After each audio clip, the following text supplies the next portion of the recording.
Who had to bleach his eyebrows?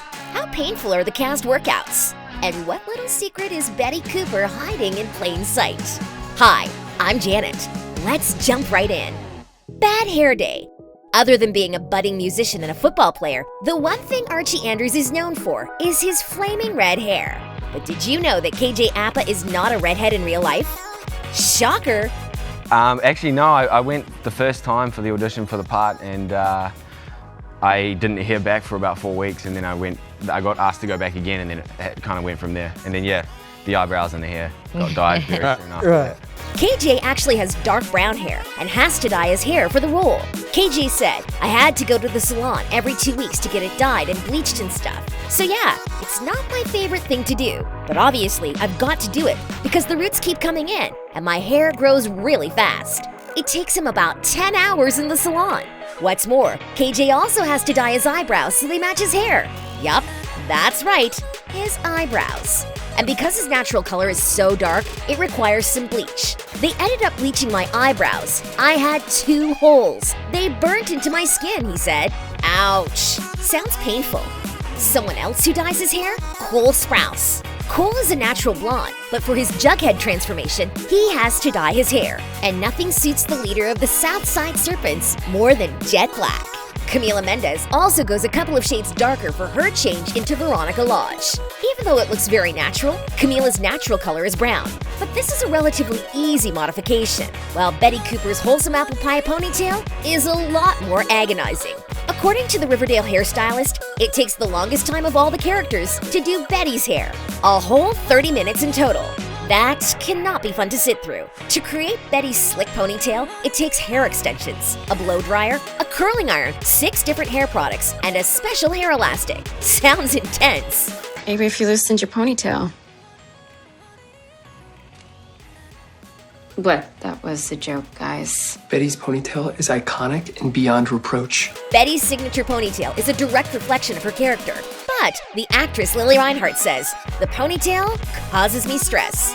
But not for the reason you might think. Everyone assumes that the ponytail is too tight. But Lili says, it's just the fact that it's really hard to get perfect. That's my biggest struggle. Being on camera, you can't have flyaways. So I'm looking at my head probably 70 times a day to make sure that my hair is in place. I hate that it's very high maintenance. Not only does it take up a lot of time on set, but it seems to also be taking its toll on Lili's hair. Lili's natural hair color is more dirty blonde, so she is required to highlight it frequently to get those pretty blonde locks. Along with all the heat styling, Lili admits that her hair is damaged as hell. Poor Lili. Arm candy. Coach, isn't Chuck in a higher weight class than me? Damn, Andrews, you sound like my little sister. Come on. One thing Riverdale has in spades, rockin' bods. And number 1 on the list is definitely Archie. I mean, have you seen him shirtless? KJ and some of the other castmates, including the heartthrob Charles Melton, work out with celebrity trainer Alex Fine. In order to sculpt the bodies that are steaming up our screens requires a lot of commitment. And Alex describes the workout as pretty brutal. To get that sizzling 8-pack, KJ stays on a strict, low-carb, low-calorie diet. His favorite food? Watermelon. He says it's a great little snack. It's 90% water, I think. Manipulative mean girl Cheryl Blossom and her sassy figure is something that Madelaine Pesch also works really hard for. Not only is Madelaine vegan, but she swears by a 6-day-a-week workout routine. I exercise for an hour and a half, a 2 to 3 mile run, and then muscle training, she says. She does all this before her early Riverdale call times, just in case shooting runs late. Now that's dedication. Madelaine shares her workouts on her YouTube channel. Check out this snippet.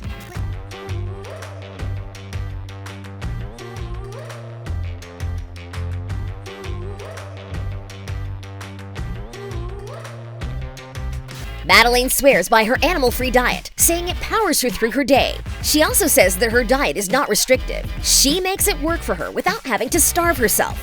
Some items she loves to include daily are overnight oats, green salads, and vegan protein bars. Skin deep. Seduce Scarlet doesn't suit you, dear. Polly's. I'm borrowing it.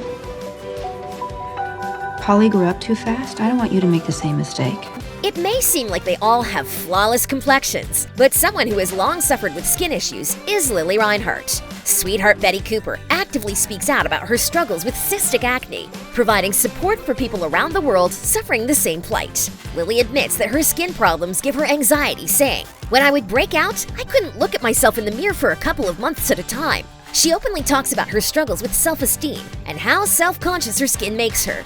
For this reason, she does her own makeup on set. "We have a head of makeup and she's great, but I know my skin better than anyone else, and I know what works," she said in an interview with Refinery29. But Lily is also doing everything to embrace her skin the way it is. She recently posted a makeup-free selfie showing people what goes into treating her acne.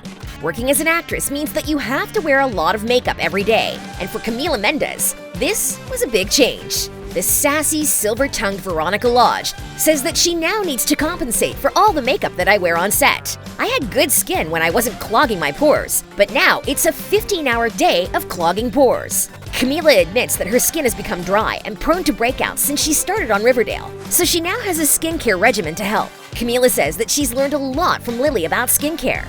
And I learn a lot from my co-stars. Lily's a really big skin person. She knows a lot about skin, and so she's always introducing me to different brands that work well.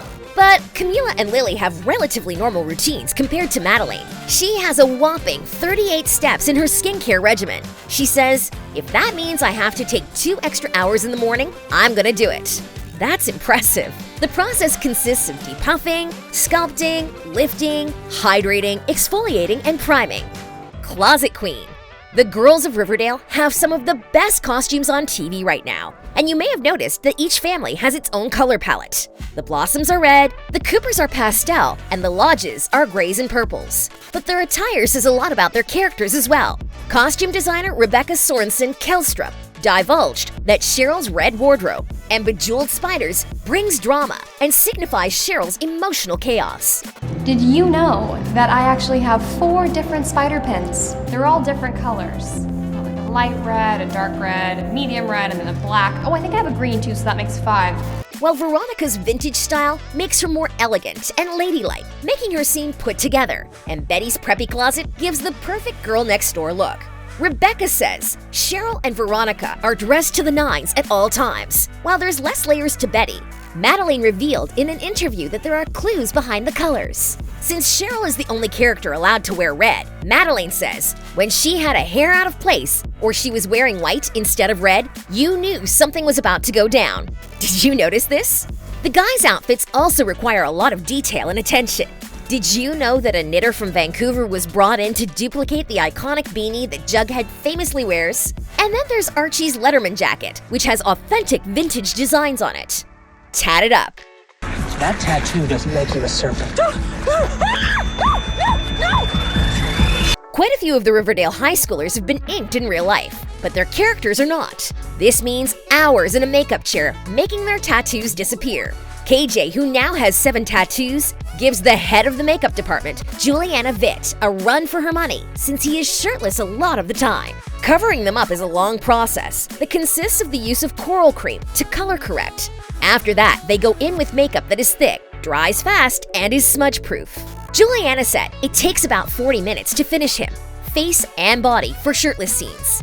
It is a bit of a process, but we did a good job covering them, as you'll see. The 2 biggest tattoos he has are on his right and left shoulders. Both are Samoan designs paying tribute to KJ's Samoan heritage. He says, "Most people think of me as an actor or a musician, but being Samoan is actually a huge part of who I am." Lily Reinhart has 5 tattoos in real life, and she's obsessed with roses. She recently added a delicate rose to her right arm. The meaning? Well, Lily says, "I'm kind of a warrior for love. I've learned that I do wear my heart on my sleeve. I love love." But only 4 of Lily's tattoos are covered up for the show. The tattoo in question is a tiny cross on Lily's finger that she got in 2016.